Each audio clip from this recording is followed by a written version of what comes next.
Just about at 29 minutes to noon on Cabin Radio on CHON FM. Peter Novak with you through till 1 o'clock. Well, it's been called one of the fastest dying languages in Canada, and that language is Gwitchin. Joining us on the line now is Johanna Gabriella Luna, and she is an executive producer who has been working on a project titled Speak Gwich'in To Me. We've reached out to her today. Good morning, Johanna. Hi, good morning, Peter. Thank you very much for having me on the program with CHON FM. Well, thank you for making the time available. Tell me about Speak Gwich'in To Me. What's the focus of this project?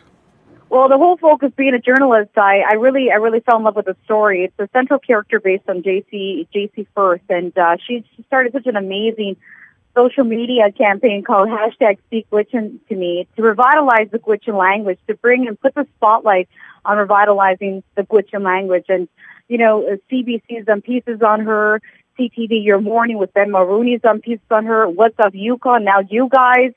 It's been such an exciting journey, an exciting story to talk about. So I decided to be the executive producer. I believe in it, and why not? As a journalist, you have to be a messenger. You have to tell a story, and it's a great story to tell. It's a very compelling story to talk about. Well, it sounds like it's a story that also has a dark side because, as I mentioned, Gwitchin has been called one of the fastest dying languages in Canada. So there's quite the story to tell. Absolutely, Peter. We shot in the Yukon last year in August of 2016 with an executive producer from a production company here in Toronto called ED1 Productions, and it was a fantastic thing to do. Like a camera guy came from Toronto to Yukon, and we shot in different locations in the territory and spoke to a lot of Gwitchin people to talk about the importance of revitalizing the Gwitchin language, and we felt very compelled to tell the story and felt like it was needed to put the spotlight on such an issue like this and bring awareness to the issue. So it's a very, very beautiful story. You will find that you will cry. You will find that it will make you think. It's a very thought-provoking story to talk about, especially JC First. She's such a great activist. You know, she really can elaborate very well and really, truly tell a story. And I'm just really happy with it. I'm really happy with it. The trailer has been out for now, and you guys are going to get the exclusive. You guys are the exclusive radio station in the Yukon to get the story. And I'm quite excited to see how it comes out. Now tell me, what made you so passionate about this story? You know, as a journalist, you may notice, you're a fellow journalist yourself, a broadcaster, you fall in love with stories. You know, you do a lot of cool things. You know, I've covered Hockey Hall of Fame, Canadian Screen Awards, TIFF. I just felt like it was my duty. You know, it's my duty as a messenger to tell a good story. And I went to J School at Sheridan College here in Oakville in Canada. And I don't know, it was something that made sense to me. You know, and at the time, I was working as a morning show producer and host and reporter for an Aboriginal radio station called CKLB Radio, and it was just, that's how I met JC, and it was just something that it made sense to me. I've been doing this for 8 years in the business. I said, you know what, it's time to rock and roll. I want to do a documentary. I wanted to shift my gears.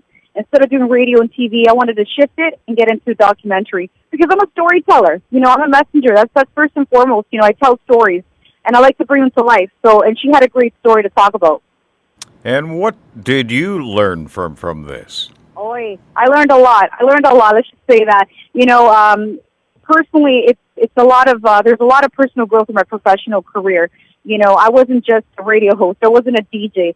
You know, I learned that languages are so vital. You know, being Hispanic, being Latina, from Toronto, coming from Ecuador, you know, I came to Canada when I was 1. You know, it really made me feel that languages is very key to communicate. And, you know, it's such an unfortunate issue that the Gwitchin language is a dying language here, and that's why we put the spotlight on this issue, because we wanted to make sure to let the feds, let the Canadian government know, hey, man, this is something important we need to talk about and join the conversation, and that's why I decided to put the money into this film and connect with my fellow colleagues and make it happen. With your background you just shared with us, what is it about the Gwitchin language that caught your attention? Absolutely. I've always, like, since working with CKLB Radio, I used to work for those guys back in 2015. It was a 6-month term, and I loved it. I fell in love with a fellow colleague of mine. Her name was Evelyn Perry. She treated me like a second home. It felt like a second home in that station in Yellowknife and NWT, and she was the Gwitchin announcer. And it was just such a great energy being around her. You know, she really was a very cultured woman, very family oriented, and I felt like it was my duty to talk about this story. You know, meeting JC Firth, I was assigned a story to connect with all the university and students, First Nation kids, and to do like a special series, to do like kind of like a greeting, and that's how I met JC Firth, and that's where it all started.